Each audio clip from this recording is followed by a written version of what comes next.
ಯೂನಿವರ್ಸಿಟಿಗೆ ಸೇರಿಕೊಂಡೆ. ಆಗ ನನ್ನ ತಂದೆ ಹೇಳಿದರು, ನಾನು ಓದಿಸೋಕೆ ನನಗೆ ಏನೂ ಇಲ್ಲ, ನೀನು ಎಷ್ಟು ಓದ್ತೀಯೋ ಅಷ್ಟು ಓದಿಸ್ತೀನಿ ನಾನು, ಯಾಕೆಂದರೆ ನೀನೆಲ್ಲೂ ದಾರಿ ತಪ್ಪಿಲ್ಲ, ಓದ್ಕೊಂಡೇ ಬರ್ತಾ ಇದೀಯಾ, ಓದಿಸ್ತೀನಿ. ಆದರೆ ಮದುವೆ ಮಾಡುವಾಗ ನನಗಿಂತ ಜಾಸ್ತಿ ಓದಿದವನನ್ನೇ ಮದುವೆ ಮಾಡಿ ಅಂದರೆ ನನ್ನಿಂದ ಆಗಲ್ಲ. ಹಾಗಂತ ನಾನು ಯಾರೋ ತೀರಾ ಏನೂ ಓದಿದ್ದವ್ರನ್ನು ತಂದು ಕಟ್ಟಲ್ಲ. ಯಾಕೆಂದರೆ ಗೊತ್ತು, ದಾಂಪತ್ಯ ಅನ್ನುವಾಗ ಒಂದು ಸಮಾನ ಮನಸ್ಸು ಬೇಕಾಗತ್ತೆ ಅನ್ನೋದನ್ನ ತುಂಬ ಚೆನ್ನಾಗಿ, ಯಾಕೆಂದ್ರೆ ನನ್ನ ತಂದೆ ತಾಯಿದು ಅದ್ಭುತ ದಾಂಪತ್ಯ, ಅದನ್ನು ನೋಡಿಕೊಂಡೇ ಬೆಳೆದವಳು ನಾನು. ಹಾಗೆ ಅಂತ ಹೇಳಿದರು. ನಾನು ಆ ಹೊತ್ತಿಗೆ ನನಗೆ ಓದೋದು ತುಂಬ ಇಂಪಾರ್ಟೆಂಟ್. ಅವ್ರು ಹೇಳಿದ್ದಕ್ಕೆಲ್ಲ ತಲೆ ಅಲ್ಲಾಡ್ಸಿದ್ದೀನಿ. MA ಸೇರಿಕೊಂಡೆ. MA ಆಯಿತು.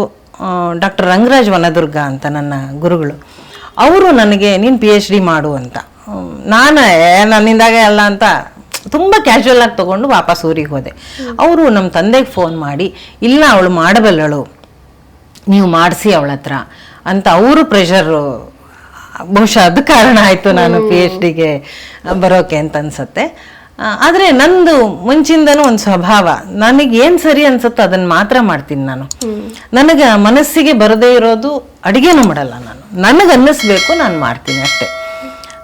ಆವಾಗ ಕೂಡ ನಾನು ಅವ್ರ ಹತ್ರ ಹೋಗಿ ಕೇಳ್ಕೊಂಡೆ, ಸರ್ ಒಂದೇ ರಿಕ್ವೆಸ್ಟು, ಸಬ್ಜೆಕ್ಟ್ ನೀವು ಕೊಟ್ಟಿದ್ದನ್ನು ನಾನು ಮಾಡಲ್ಲ,